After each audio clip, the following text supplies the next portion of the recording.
Hello, listeners. Been wondering how you can help the show? Probably not. But here are 5 things you can do. 1. Subscribe. Support the show by clicking the subscription link in the show notes. 2. Review on iTunes, on our website, www.afraidofnothingpodcast.com, or on whatever app you listen to. 3. Donate. When you go to our website, click the cute coffee cup icon, or in the show notes, click the subscription link. 4. Share. Sharing really is caring. Tell your friends and even your enemies to check out the show. 5. Watch. Wait a minute, it's a podcast, not a movie. Actually, it's both. Check the show notes to find out where to watch the documentary. You can also rent it on Prime Video. That's it. Oh, one last thing. Enjoy this episode. Warning! Warning! Warning! Fantabulous show alert! Warning! Warning! Warning! Please fasten your seatbelts. Please fasten your seatbelts. Welcome back, loyal listeners. Oh boy, are you in for a special treat tonight? But first, a few shout-outs. Ben Consoli. A super thanks, Ben, for your mega big Buy Me a Coffee donation.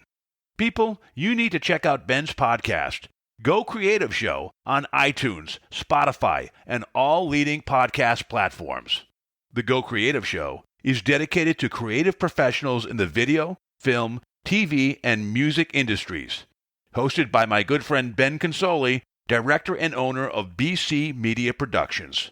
And a shout-out to old pal Rob Guttrow, a pet psychic and best-selling Amazon author.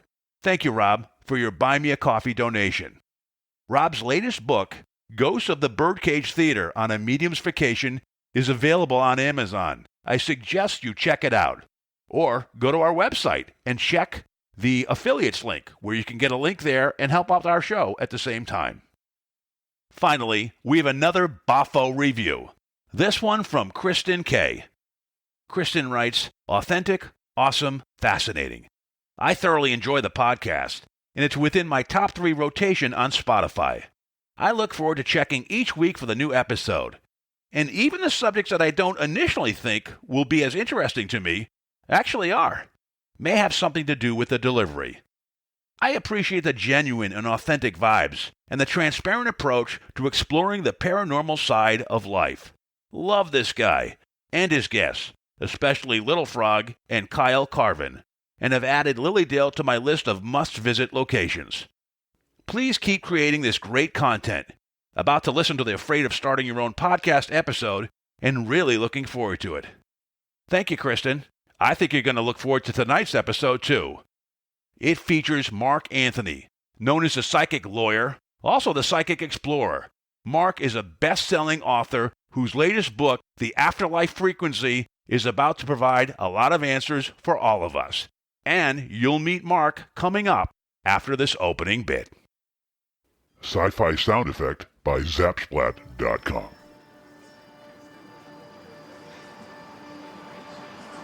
In a world where nothing is known, nothing is certain, reality is not real. Wake up! Be afraid of nothing. I'm Bob Heskey. Robert.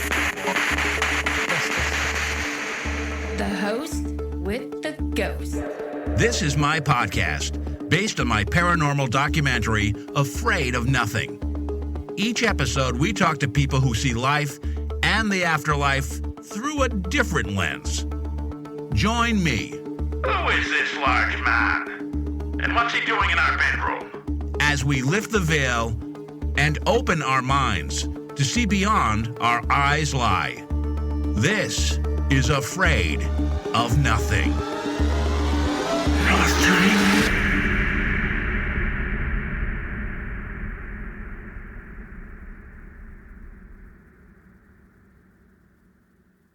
Mark Anthony, J.D., the Psychic Explorer.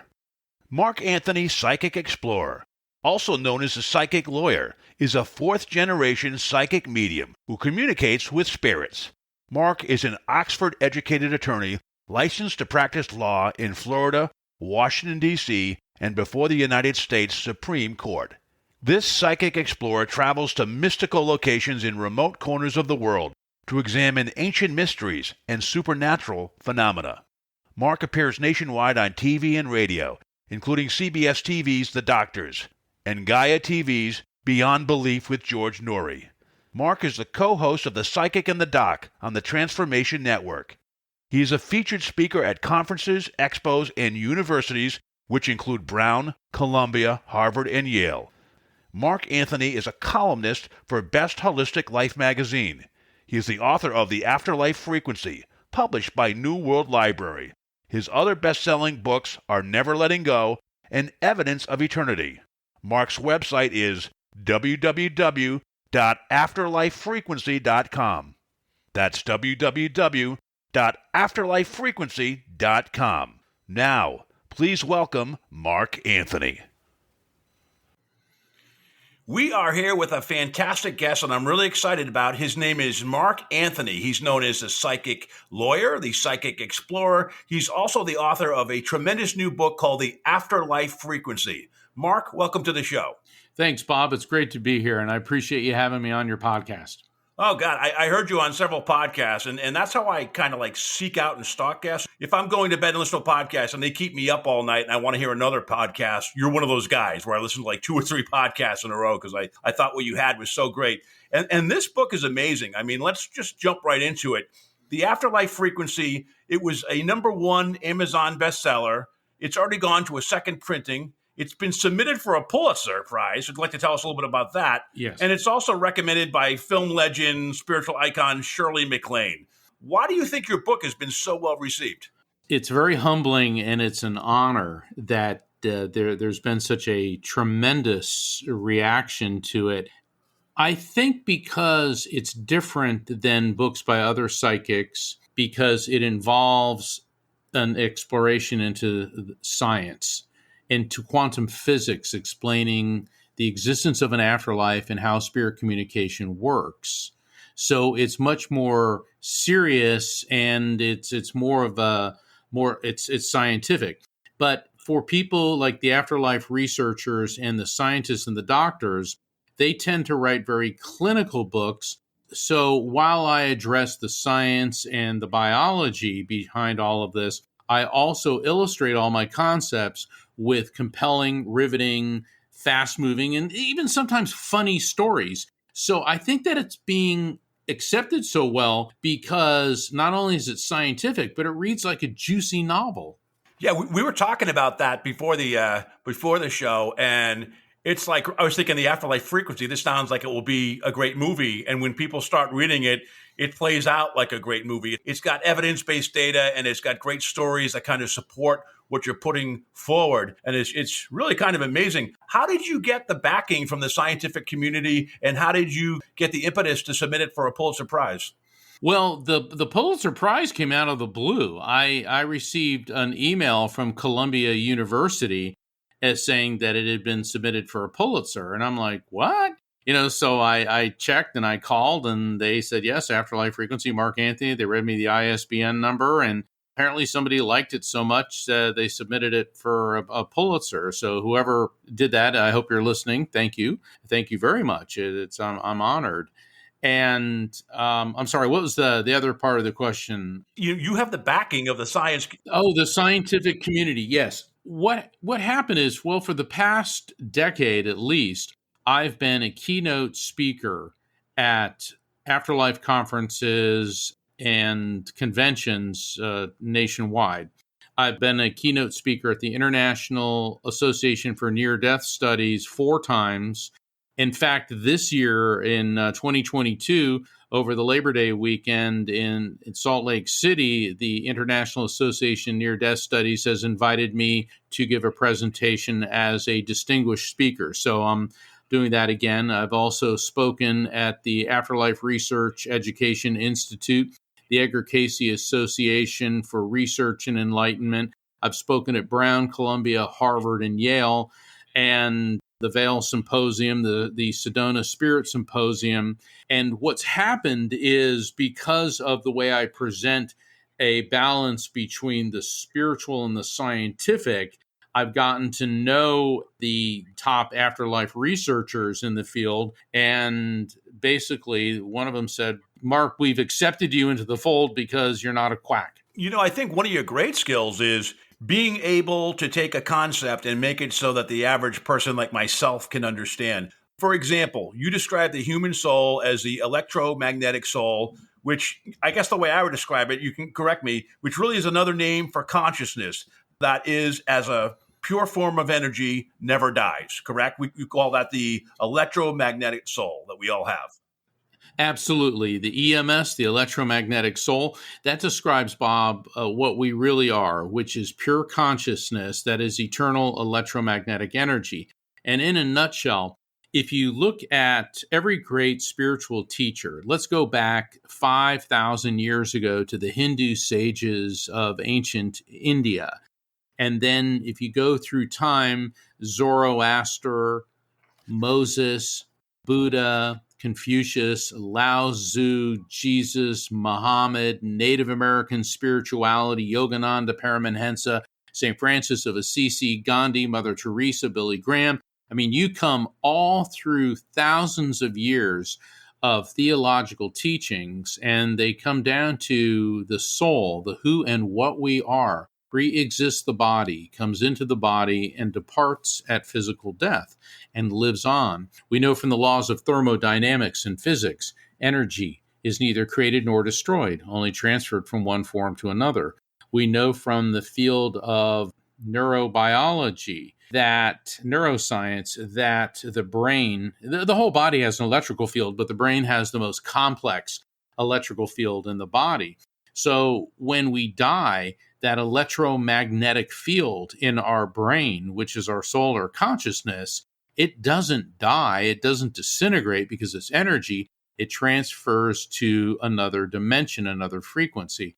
And so the term the electromagnetic soul bridges the divide between faith and science, because as you indicated, we are pure consciousness, a spirit or a soul that is eternal electromagnetic energy, henceforth the term the electromagnetic soul. So let me put that into a simple analogy. So like I have a smart TV hanging on the wall, right? And so when I put on the smart TV, it picks up a frequency of whatever I want to watch, and I'm there on that frequency watching that show, Ozark or whatever, for the moment. When that TV dies, when it doesn't work any longer, those shows and those frequencies are still out there. They're just not being projected to my television, but they are still out there all around us. So that's kind of how I also think about the frequency aspect. So when our body dies, it just means it's elevated to a higher frequency. Would that be somewhat accurate? Absolutely, because you think about it, your smart TV did not create those shows, nor did it create the electricity that not only made the TV work, but enables you to view those shows. It merely hosts it on a temporary basis. So when the TV ceases to function, that data isn't lost. It merely returns to the afterlife frequency of Netflix or HBO or Showtime or whatever you're watching. But this is not a theory. This is a law of physics, that energy is neither created nor destroyed, only transferred from one form to another. What's your thought about black holes where it's supposed to destroy energy? That should not be possible? Do you think that is true? What's the deal with black holes? Have you ever had a discussion with your scientist friends about that? Oh, I have. And black holes are so fascinating. They're scary, they're fascinating, they're intriguing. We've actually been affected by black holes within the last few years. For the benefit of the listeners who may not be familiar, a black hole is a star which is burned out and it collapses into itself. And so what it does is it creates such an intense gravitational field, it can bend light, it sucks everything into it. And the big question is, what is it? What exactly does it do? Is it just a concentrated form of matter, or does the black hole, when it collapses, create a portal to another dimension. So maybe the energy quantum leaps from one dimension to another. So there's a lot of debate as to what it is. So back in 1916, Albert Einstein theorized that there were gravitational waves, and that gravitational waves would be caused by two black holes which collide. Now, that's a tremendous amount of energy. And so that it would create these ripples in space-time that could affect everything. So in 2016, LIGO, the Laser Interferometer Gravitational Observatory, detected gravitational waves. So Einstein's theory then became scientific fact. Now, here's the best part, Bob. The gravitational waves that it detected were tracked to the collision of two black holes 1.8 billion light years away. Wow. Now, let's get an idea of how far that is. A light year, that's the distance light travels in a year, is 5.3 trillion miles. So let's multiply 5.3 trillion by 1.8 billion. I tried to get the actual figure, because I'm always curious about these things. And my computer gave me a number, and the number was to the 21st power. So basically, the eventual number had 21 zeros. I was going to say my abacus mark doesn't go that far, so I couldn't do that. No, and I can't even get my computer to display it. So I'm going to keep working at it because I'd like to get the number with all 21 zeros for one of my lectures. But the thing is, what does that tell us? Well, first off, that Albert Einstein's genius is ratified yet again. Secondly, that we're all interconnected. Now, we hear that a lot. You hear that the new age, we're all interconnected. All right, and which is true. We know from quantum physics that everything on the subatomic level is energy. We're all energetically interconnected. We know from the great spiritual teachers, we're all brothers and sisters. We're all interconnected. We're all cells in the body of God. But we were actually affected by something that happened 1.8 billion years ago. And the energy that resulted from the collision of those two massive, massive black hole, the energy that was thrown throughout the universe, it affected us. So I think that that's really fascinating. I hear, astrologers and all that, the stars affect us. Well, in this case, they really did. Yeah. So we have to keep an open mind about all this stuff. No, that's great. I had a question, too, about the Afterlife Frequency. How wide is that band? And I asked that question because I've had guests on the show that believe the afterlife is many different locations or different levels, So is the afterlife frequency, is it kind of different for every being? Is it like a wide band of several channels, but it depends on how far your soul has evolved? How is the afterlife frequency constructed based on your hypothesis? I don't know if anyone has the answer. And we have to realize that we're all getting glimpses of it. When I say we're all the people who study this. So nobody has all the answers, but we do have insights. But we know that everything vibrates. And the afterlife frequency, think of our world as AM radio. All right, we use frequency, vibration, and we're vibrating at a lower frequency than the afterlife frequency, which is, vibrating at a much higher rate. And it appears, based on the thousands of readings, spirit connections that I've made between people here and loved ones in spirit, it isn't just one big, okay, we're all together. I mean, they are all together, but there's different frequencies within the afterlife frequency. And the best way I can put it is people like Osama bin Laden and Adolf Hitler go to a much different frequency than a St. Francis of Assisi, a Gandhi, or a Mother Teresa. But it's also not a static state. So you can be, have led a negative life and you go to the other side, to the afterlife frequency, but you don't necessarily have to stay in that frequency. You can evolve beyond it. But to completely understand it, I think, is beyond our brain's finite capacity of perception. Totally understandable. But I think the afterlife frequency and the hypothesis you're putting out there is brilliant, and it is something we can at least get our mind around. I heard on one podcast you mentioned that our soul is like a drop of water that leaves the material world to go to the ocean of souls on the other side. Do we become aggregated into this greater ocean, or do we both maintain our identity and are part of the greater one synchronicity? Are we both at one time, or? Yes. Yes. Yeah. And that is such a great question. And that's the analogy that I use, is that our soul's like a drop of water, like you said. And when we die, it plunges into the collective consciousness, the sea of souls. But that drop maintains our individuality. But now we're linked to other souls that are linked to other souls that are linked to other souls, so on and so forth. And that's why during spirit communication, spirits can come through and they can project information, transmit information to me, or to whoever the recipient is, that far exceeded the scope of anything they knew here in this world. It also explains why spirits can perceive future events. And if you'll indulge me for a moment, a very, very basic understanding of quantum physics is, we know from science, Bob, we all had to study this in school, everything's made of molecules. Then molecules, in turn, are made of atoms. Atoms are made of electrons, protons, and neutrons, which in turn are made of a smaller particle, which is a quantum, ergo quantum physics. And that's pure electromagnetic energy. Now, for the physics buffs out there, technically an electron is a quantum because it's 1/1800th the size of a neutron. So I'm making sure that I say that. The thing is, because everything is energy, on the quantum level, it is theorized by, I believe it began with Albert Einstein, but we also have Max Planck, Max Tegmark, and you have other, Stephen Hawking. On the quantum level, Robert, there's no past, present, or future. It's all occurring simultaneously.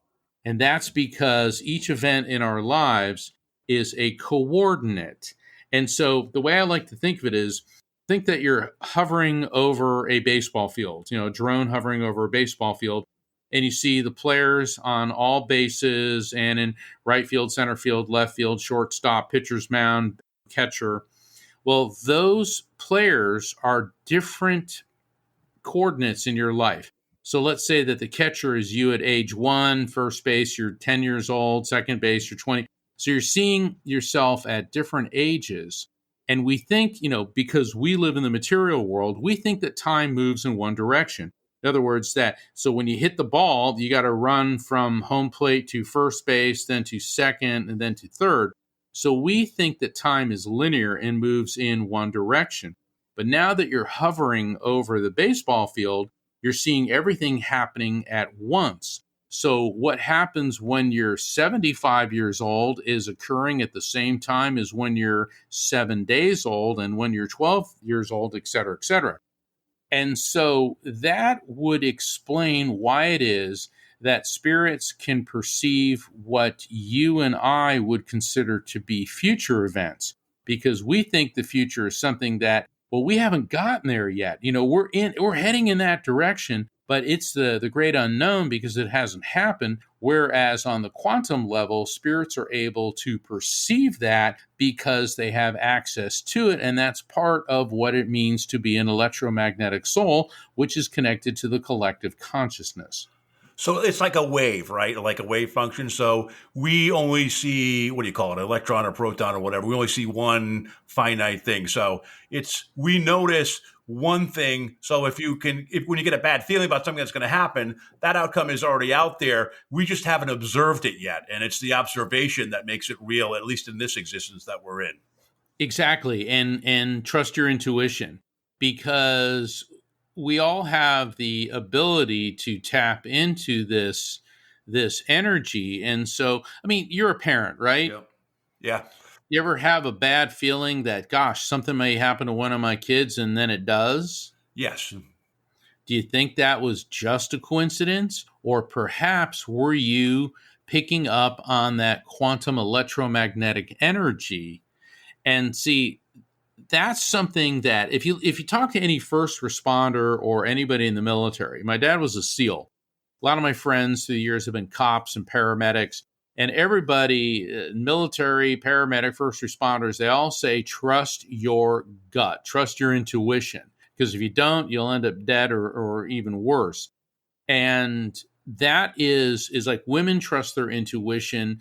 For guys, when we put it into instinct, okay, when we start talking about instinct, gut instinct, then we're going to start listening to it. But this is a very real phenomenon. And that's one of the things that I do write about in the Afterlife Frequency. And I do explain to people how to start to work with it and even get more out of it. Yeah, I want to jump into the construct of the book and the raft technique in a second. I do want to start with a little bit of your origin story, just so people can get a flavor of your psychic background. You grew up in a family that you weren't the first one. Both your parents had psychic abilities. I think it went back even generations before that. There's an interesting story you have where your parents realized for the first time that you might have psychic abilities, and your mother and your father had different reactions. Do you mind sharing that? No, I laugh because it really is a happy memory. I was about 3.5 years old, and I was playing with, or rather, interacting with my invisible friends. Now, that's not a weird thing or unusual thing for a toddler to do, but when mommy and daddy can see and perceive who you're talking to. And I'll never forget, mom goes, "Oh, he's got it." And dad's reaction was, "Oh, he's got it." And they had very, very different feelings about this. My mother's side of the family, her grandparents and her father, or her mother was born in America, but they were of Italian descent. And the Italians looked at it as a gift from God, the gift of second sight. In fact, my mother's grandmother, my maternal great-grandmother, Giovanna, was known in the Italian community of North New Jersey and Little Italy. Think Tony Soprano meets The Godfather. Okay, that's the area, right? Yeah. All right, and because there's a lot of Italians in that area, but she was revered in the Italian community as the woman who knows things. In fact, even priests, cardinals, many people in the Catholic Church, nuns used to go to her for her wisdom and counsel. So they looked at her abilities as something almost sacred. And I'm not making this up, because in 2016, PBS, Public Broadcasting, did a 4-hour special called The Italian Americans, and gave the story how the millions of Italians came over here. And they actually did an entire segment on Giovanna and referenced her psychic abilities. So it was really cool seeing it actually documented on television. And I remember when it was playing, I was getting a phone call, my cousins were all calling back and forth, "Oh my God, did you see that?" So my dad's side of the family, they were very conservative Pennsylvania Baptists.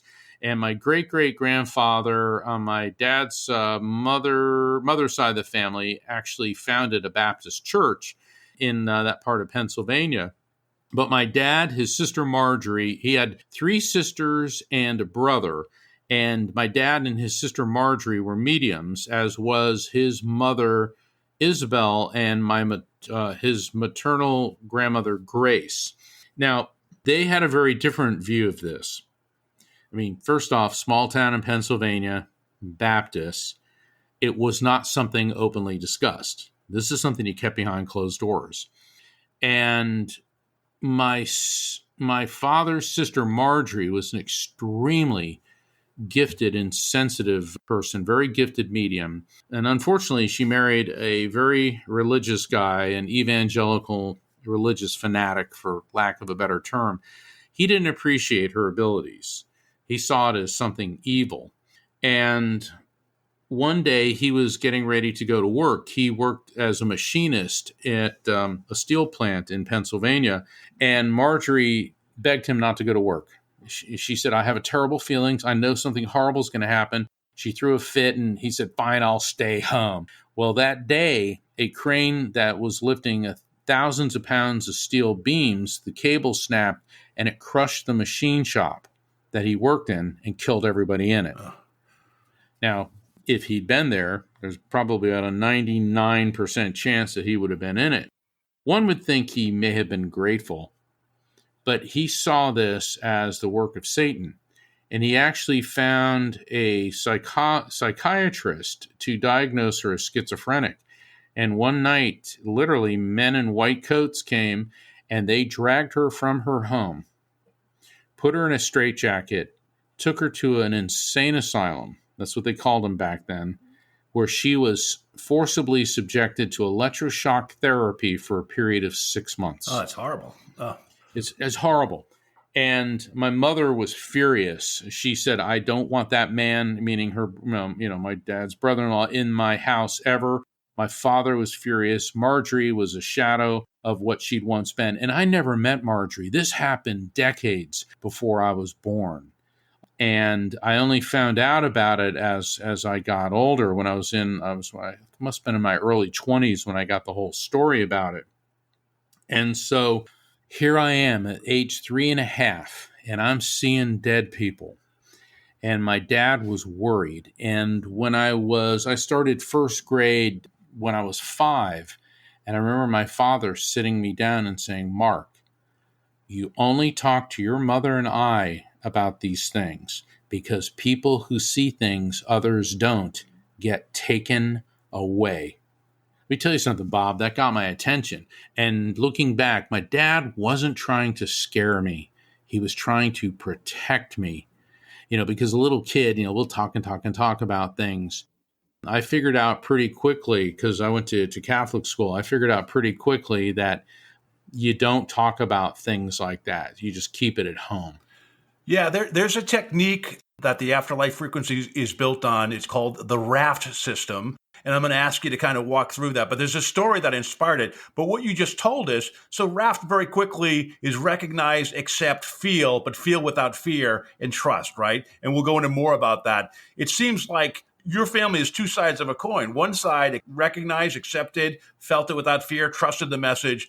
But the other side, once they got to the feeling it, they fear overtook it. And then there was mistrust. And that's when everything went down the wrong rabbit hole. So, well, for those of us who had the ability, that wasn't the case. For Marjorie, her husband, he didn't understand that it was, he should have been looking at her as, this is a privilege to be married to her. Instead, he was wallowing in primitive, fear-based superstitions. But with the RAFT technique is recognize, accept, feel, and trust. And I was trying to figure out how to explain this. I was working on the book, and because the intent of this book is not to turn people into mediums.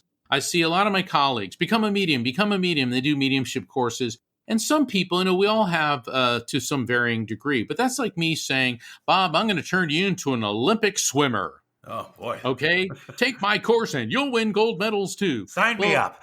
Yeah, exactly. We're not all, we're all different. Some people are better at this than others. It's because you have a genetic proclivity for it. But that doesn't mean you still can't have the experience. I mean, you can slosh around in a pool and have fun, or learn to swim to the point where it can save your life. So I was working on my computer, and I just got writer's block. I couldn't make any headway out of this. So I thought, all right, I'm going to go for a walk on the beach.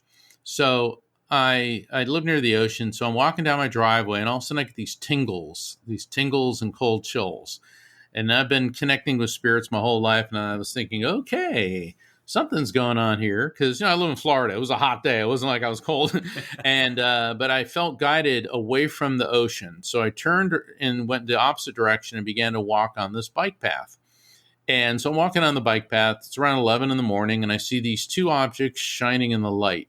And I walk up to them, and it's a nickel and a penny. So I go to bend over to pick them up, and I hear my mom's voice in my head. Both my parents are in spirit, and I hear Mom say, if they're not heads up, it's bad luck. And I started laughing because the Italian side of the family, we have a superstition for every occasion, and I'm laughing. And then I hear Dad's voice, it's money, grab it. So now I'm cracking up, and I scooped up this nickel and this penny, and I go, 6 cents. And I go, wait a second, 6 cents. Wow. and the chills and yeah, it just like overwhelmed me. And then in my mind's eye, I saw a vision of my dad standing in the ocean up to his waist, and he was holding this blue canvas raft that he used to body surf on. My dad was a Navy SEAL and a scuba diver, a swimming instructor. I mean, he was cool. It was great having him as a dad. But I saw the raft, and he looked right at me in this vision, and then I realized what raft meant. And I could hear my parents saying, you have to teach people how to recognize signs from spirits, accept them as real, feel it without fear, and trust the message. Bob, I did an about face. I ran back to my computer, fired that baby up, and the words just flew out of me. I wrote like 10 paragraphs, and then I realized that that's what it is. Because all the time, we're surrounded by messages from spirits. It could be in a dream. It could be you trying to interpret maybe a glimpse you caught out of your peripheral vision. Perhaps you're driving in your car and suddenly you decide to turn on the radio and there's that song. Maybe you have a weird electric anomaly. Maybe you actually see an image of the person. So there's many different forms of how spirits will communicate with you. But what about if you have a near-death experience, or you're part of a shared death experience where somebody is close to you is dying and you're in close physical proximity, and you begin to see some spirits that are around that person as they're dying? This is a very highly reported phenomenon. And it's not just family members and close friends that see it. It's hospice workers, other healthcare workers. So shared death experiences, and I go into that in great detail in the book. So the raft technique teaches you how to make sense out of all of these and recognize, okay, you start to recognize the signs, then you accept it. Okay, so far so good. Feel it without fear or without overthinking it. Now, the third step is where people go wrong because they get spooked, or no pun intended, or they overthink things. Oh, this is a hallucination. It's my imagination. This can't be. It's a coincidence. And then everything fizzles out. But with practice, you begin to feel without overthinking, feel it without fear, and then you trust the message. Trusting the message is very important because in this day and age, there's so many people that think, oh, I received some spiritual message to go commit acts of anger, bigotry, hatred, and violence, blow stuff up, start insurrections, hurt people. Those are never messages from spirits. Those are never messages from the divine. That is a byproduct of somebody's ego, and they're looking for a moral justification for it. True messages from spirits are not controlling. They're not about anger, bigotry, hatred, violence, or rage. They're about love, healing, peace, resolution. That's the difference. And so I explain all of this in the raft technique, and I give the readers some examples how to start employing it. And over time, it becomes second nature, and then you'll start seeing how frequently our loved ones in spirit are reaching out to us. You mentioned a lot of times people lose it on the feel without fear. Do you think recognize is a stumbling block too, that most people have blinders? Which of these 4 steps do you think the majority of people who aren't the least bit awakened have a problem with? Do you think most people, is it the recognize or is it the feel without fear? It's the feel without fear, because what will happen is somebody like, all right, I was doing a reading the other day, and during the reading, I said, I'm seeing a quarter, okay? And the client started laughing, and I go, why? She goes, well, this is so weird. I found a quarter the other day, and when I saw it, I thought of my mom. Well, guess what spirit was communicating? Her mother. I go, do you think that's a coincidence? She goes, well, I don't know. I go, well, here's what's going on. You saw that quarter, you thought of your mom. That's because your mom directed your attention to that quarter. That was a sign. But then you started doubting it. So now she is communicating through me to you, presenting me with the image of the quarter to say, hey, that was me then, and this is me now, validating that that was me. Does that make sense? Yeah, definitely. So, I love the raft concept. I think it's brilliant, and I think it's great.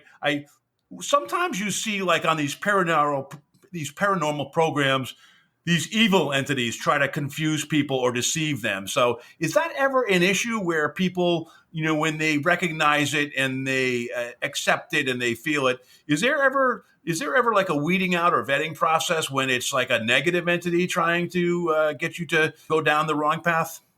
First off, I don't believe in devils, demons, or evil spirits. Now, I know that is a big departure from what a lot of my colleagues believe, but let's apply it to the raft technique. You know that it's a message from the divine when it's about love, healing, and resolution.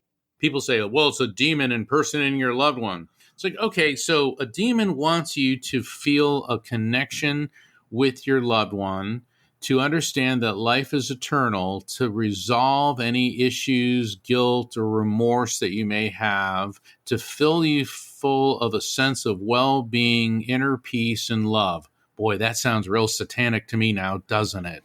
Yeah. Sarcasm included. No, and I appreciate you going down that path and being willing to tackle it. That's great.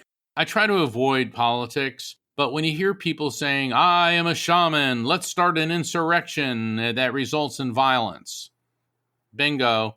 That has nothing to do with spirituality. Or, in the name of our religion, put on this bomb vest and go blow up a bunch of unarmed, innocent people. Now, how does that have anything to do with spirituality or God? And one of the issues I've always had with the news media is when they're talking about these various terrorists and they talk about their spiritual advisors. Let's back up a bit. There's nothing spiritual about these advisors. They're religious fanatics. There's a big difference between religion and spirituality. And anyone who may read a particular scripture or book and use their knowledge of that scripture or that book to aid and abet bigotry, hatred, violence, death, and destruction, that is not spiritual. That is ego, edging God out. The reason I don't believe in evil spirits in hell is because it exists here on earth. We have enough of these people running around saying that some type of spiritual entity promoted them to do this. If you said that, well, I don't like American foreign policy, so put on these bomb vests and go blow people up. Or if you say, if you do this, you will receive a reward in the world beyond this one because God is ordaining this, well, you're going to get more stupid people to follow the second option than they will the first. And I know I'm getting a bit edgy here, but that's the truth. And people need to understand that. So for the media listening, the next time you're talking about a jihadist, please don't refer to the religious fanatic advising them as a spiritual advisor. Please refer to them as a religious advisor. Because a lot of the Muslims that I know are horrified to see their spirituality and religion being perverted by religious fanatics. It's the same thing, when you hear people that say that they're Christians, and the only thing that comes out of their mouth is hatred and anger and bigotry and condemnation. Saying that you're a Christian no more makes you a Christian than standing in a garage makes you a mechanic. You've got to walk the walk, talk the talk. You got to do it. If you want to be a good Muslim, you've got to do what the Quran teaches you. If you want to be a good Christian, you've got to follow the teachings of Jesus. And let me tell you something. Jesus set the bar pretty high because love your enemies, turn the other cheek, treat others the way you want to be treated. It's real easy to say. It's a lot harder to do. So do you think evil, and then is my last question, do you think evil is generated by man's ego and free choice? Absolutely. Absolutely. Because think about it. The reason I call ego edging God out, whenever, and I'm going to ask you this, whenever you've done something unkind to another person, were you acting out of consideration, compassion, and love for them? Or were you acting out of a me, selfish center?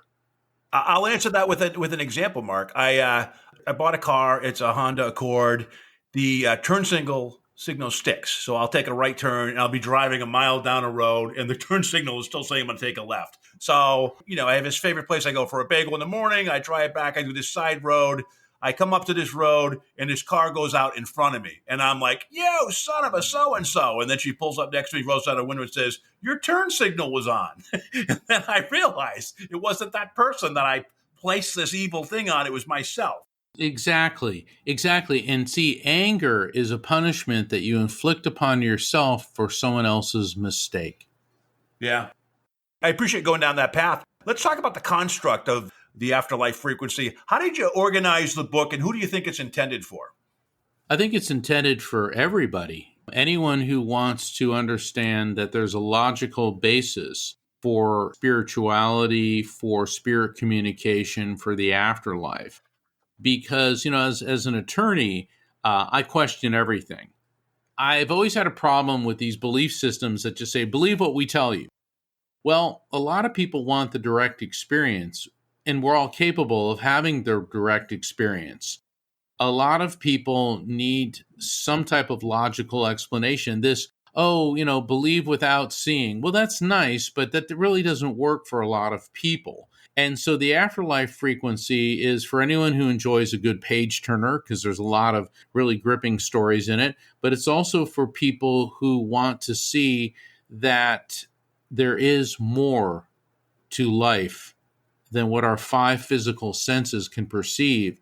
And that when someone we love dies, he or she did not disintegrate into nothingness, but instead has elevated to a higher level of consciousness and is now an eternal living being. Do you think it helps us get ready for our own ascension? I just want to throw out a quick example. Like, I've talked to a pet psychic in the past, and he's talked about how when animals die, it's like a green field and they jump right over to it. They leave their pain and everything behind. But I know firsthand when my mother died, she had dementia. She spent a week struggling with every breath, trying to stick with her body, even though she was in her worst condition ever. It's almost like a fear of jumping out of a plane. Do you think your raft technique in your book helps people when they eventually have to come to that moment, that it can almost kind of coach them into the mindset they need to have? I think so, because having an understanding that there's an afterlife is extremely helpful.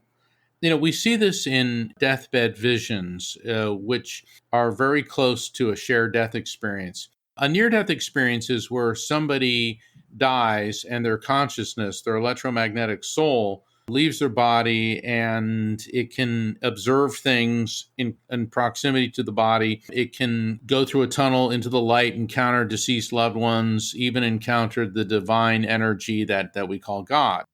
And a shared death experience is where people who are in close proximity to somebody who is dying. It usually occurs in cases of terminally ill people, and there's family, friends, healthcare, and hospice workers in close proximity. And so when the person is transitioning, their electromagnetic soul its energy is expanding and also interphasing with the afterlife frequency, which is why people who are near death will oftentimes start to talk about their loved ones who've died. Like, oh my gosh, there's Aunt Martha, there's my mom, there's my brother, all these people who've died. And, a lot of times this has been passed off as, oh, well, it's a hallucination and they're dying. But upon closer examination, based on what they're saying, it appears to be a direct encounter. But here's where it gets even better. People in close proximity start to see them too. And actually, when the person dies, they'll see like a burst of light come out of their body. They may get a dizzy sensation where they feel like they're being lifted up off their feet. They may get this sense that they're, for a moment, in some other dimension. What's happening is their brainwave frequencies are overlapping with the higher vibrational frequency of the electromagnetic soul of the transitioning person, as they are leaving this world and transferring to the afterlife frequency. And so this has been documented for thousands of years. I mean, who didn't love Betty White, right? Yeah. Well, Betty White was married to the love of her life, Alan Ludden. They were married for 18 years. He died, I think it was 1983. when he died. And Betty White lived another 40 years. So she died just a couple weeks shy of her 100th birthday. Yep. And her personal assistant said that right before she died, she opened her eyes and said, "Alan." Isn't that interesting? So the spirit of Alan Ludden was there to greet her at the moment of death. Yeah, you mentioned this. I did a documentary called Afraid of Nothing, which inspired the podcast. And one of the stories, I talked to a bunch of different people, a bunch of different chapters on, from everything ranging from EVPs to ghosts to science. There's a quantum physics aspect to it. I bring back some of the people you saw earlier in their stories. And one woman shared a story about how she was a caregiver. This is decades ago, where you were a caregiver at home for her mother who was dying of cancer. She heard a noise at night. She went in, thought her mother was calling her, but she was actually talking to someone that she saw by the bed, which she thought was her grandmother. She believed was her grandmother. And then when they took her mother out of the home to the hospital and she died a couple days later, when she passed, she swears she saw two kind of, like you said, wisps of light or energy leave her body. And she felt that was her mother and her grandmother. So, yeah, I've heard the same stories that you just mentioned as well. What's happened over the years, Bob, is that people have been very reluctant to come forward. And now that, we've had the Near-Death Experience Research Foundation, headed by Dr. Jeffrey Long, and then IANS, the International Association for Near-Death Studies, the Institute for Noetic Sciences. You've had organizations run by doctors and real scientists that are compiling the data. And shared death experiences and deathbed visions are very, very common. They've been documented for thousands of years. And I give the Betty White example because it's very recent. Now, perhaps the most documented deathbed vision in history was George Floyd. Really? Because, yes, he had the officer having the cop had his knee on his neck, and George was being filmed by a lot of people on cameras, and he said, "Mama, I'm through." He was extremely close to his mother. She had died some years before. And I'm not trying to play politics or start anything, but as a near-death experience researcher and as a medium, when I saw that, it's like, whoa, hold the presses here. And I had to look at that over and over. Now, why would he say that? That is just amazing. Why was he talking to his mother? She had died years before, and he was so very close to her. And right at the moment of his death, "Mama, I'm through." Yeah, that's amazing. I wasn't aware of that. I thought you were going to say Steve Jobs when he died, and I think he said "wow" or something. Well, I do think that Steve Jobs is another incident of a very heavily documented shared death experience, deathbed vision, because he looked up and said, "Oh, wow." Yeah. Oh, wow. So a lot of people have these experiences where they see the spirits of their loved ones. Now, as a medium, I've been called to the bedside of a number of people as they were dying. The families want me there, and many times the person who's transitioning wants me there.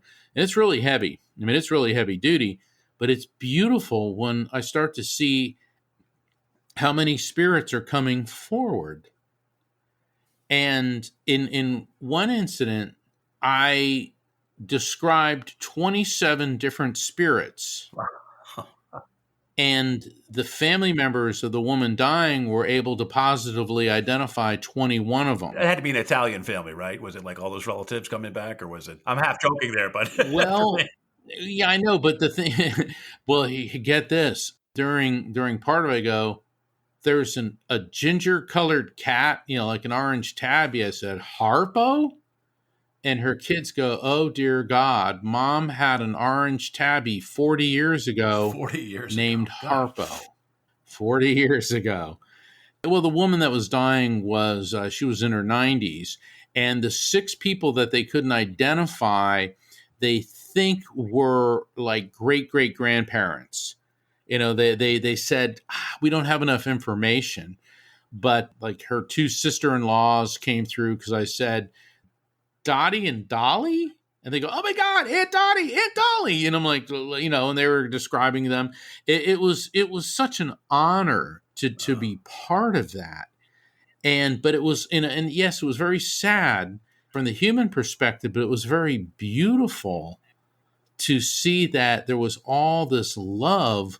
In other words, when she left this world, she was going right into this incredible energy of love. So, Mark, that's all great. You explained a wonderful experience at the bedside. Sometimes that's a sheer near-death experience. Near-death experiences, sometimes people have, I think we have in your book called hellish near-death experiences. Probably a small percent, like 5 or 10%, but a lot of people like myself are really worried that I'll be that in that small percentile. How do you explain those hellish near-death experiences? Why do they happen? If there is no evil or no hell, why do they happen? And what is the meaning behind them?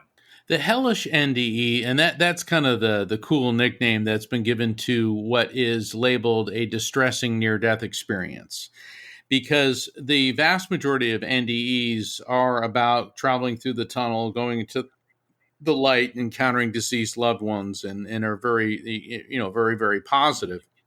But like you said, 5 to 10% of the people don't have the fluffy experience. They experience something that is very frightening. Now, do they go to a realm of hellfire and brimstone with demons running around and pitchforks? Generally not.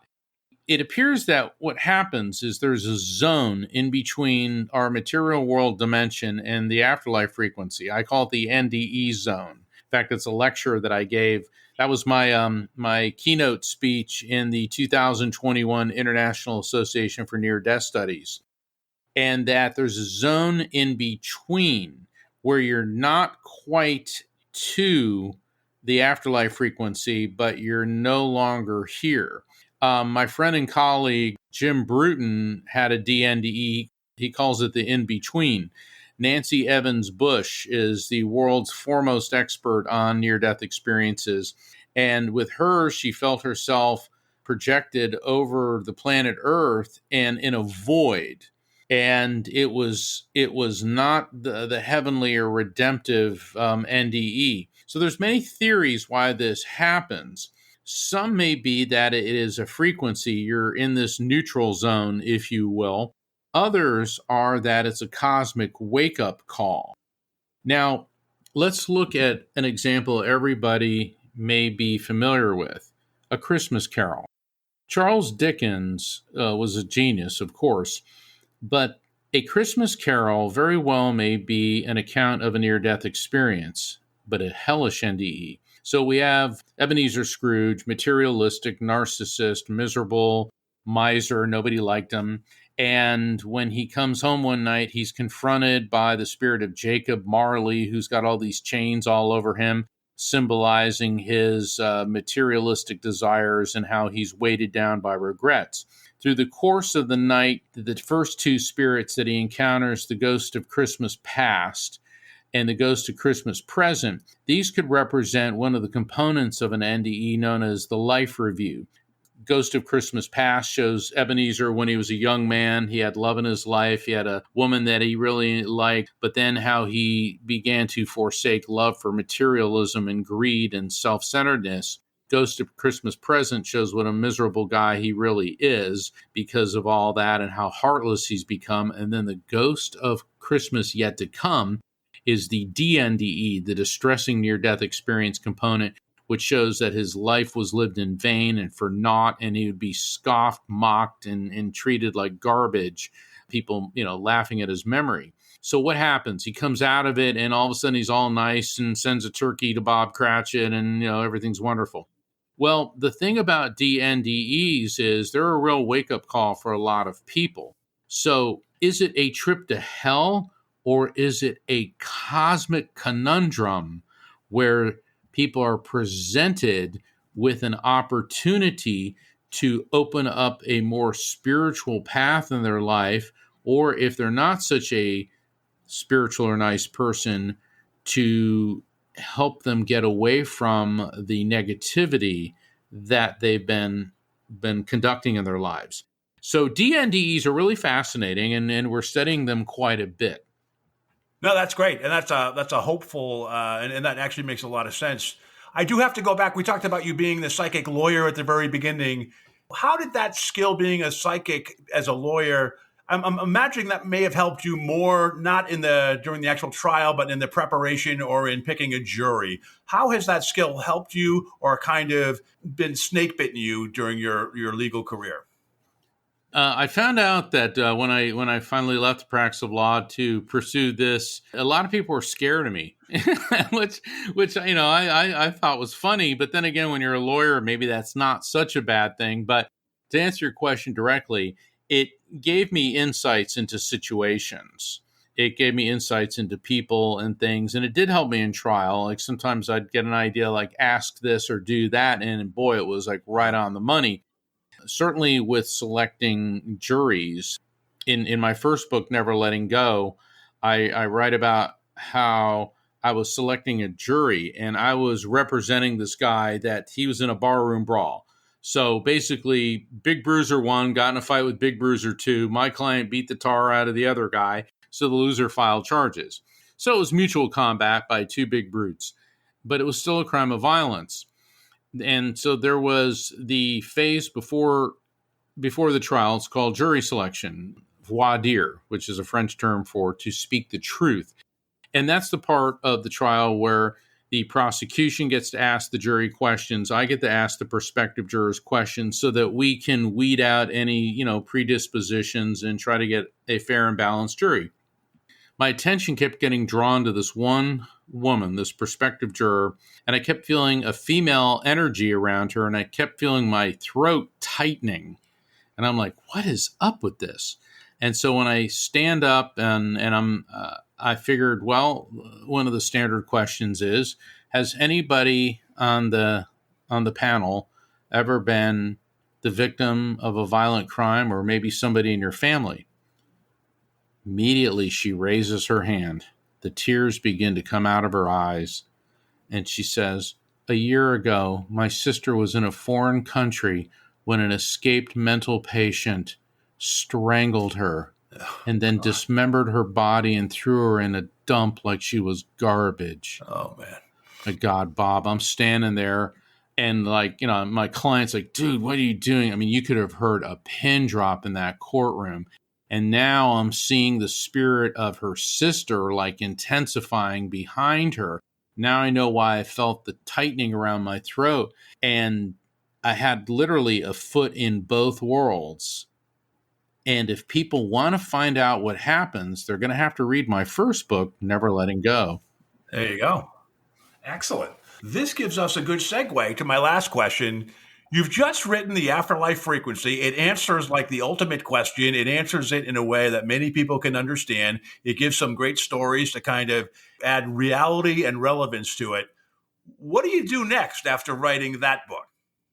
Well, I write for Best Holistic Life magazine, and everybody can subscribe to it. Just go to bestholisticlife.com. It's a wonderful monthly magazine. It's a free subscription online. So I write articles on inspiration and spirituality, and the editor, Janice Short, has brought together what she has determined the global influencers in holistic health, well-being, spirituality, wellness. And there's always some really great recipes too. I mean, I look at some of these things, it's like, wow, man, that really is good. And so I'm always writing. I'm certainly on the lecture circuit. I'm conducting readings all the time. So if people want to sign up for a reading, find out about my book, sign up for my newsletter, please visit, my website, afterlifefrequency.com, same as my book. Will I be writing another book? I have no doubt that I will. But, right now, the Afterlife Frequency has only been out for a couple months, and it's still maintaining bestseller status.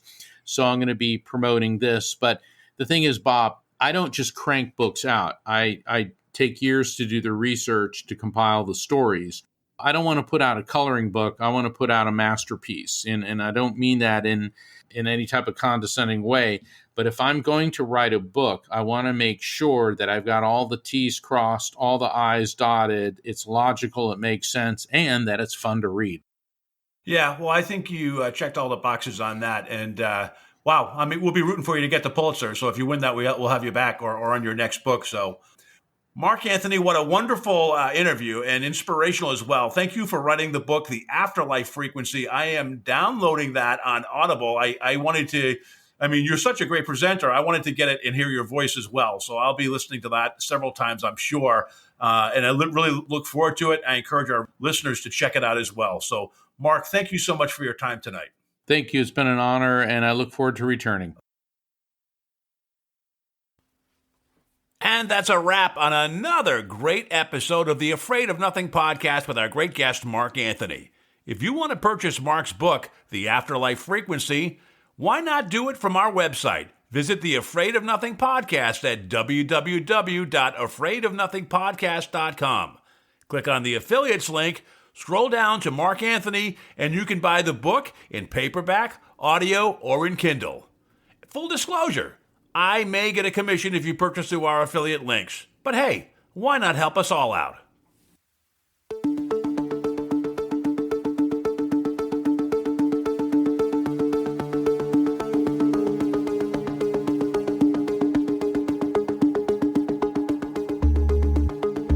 You've been listening to the Afraid of Nothing podcast. Please subscribe and like us on Facebook. Until next time, stay scared.